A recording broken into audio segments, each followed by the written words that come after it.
คุณbaik pula ya ke ento ngana ya dia akan lupa bintang lain kencang nana ya benda aku lupa Henry Syakam kata kasih Om Dong Batin tak ubehi Tuhan kisi jangan lupa Haji pun lagi yang bertahan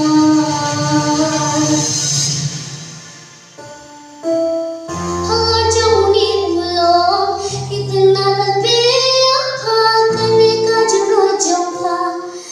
Jumpa nak beri tabah Uwe udin mashisha Bayasu hajis nyuka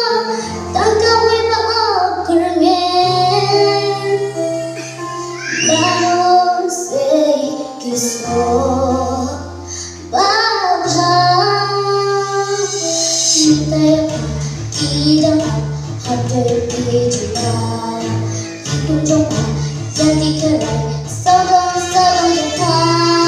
Yang dikerai Sorong-jumpa Bila jumpa Kikun jumpa Baru tidak Hadir jumpa Halar jauh ni ulung Kita nak lebih apa Kenika jero jumpa Jumpa nak beri tabah Uwe udin mashisha Bayasu hajis nyuka Tangka we maaf kermen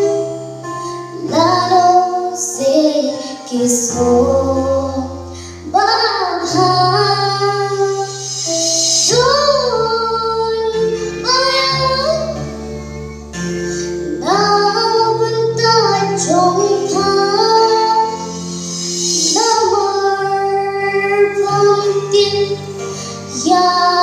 jing shisha Kedih badwan Ya jing shisha Lalu wanju Ya pantang Nitaya kita hadir di jalan Lalu kita yang dikerai Sorong-sorong jumpa Yang dikerai Sorong jumpa Gila jumpa Kikun jumpa Baru kita hadir jumpa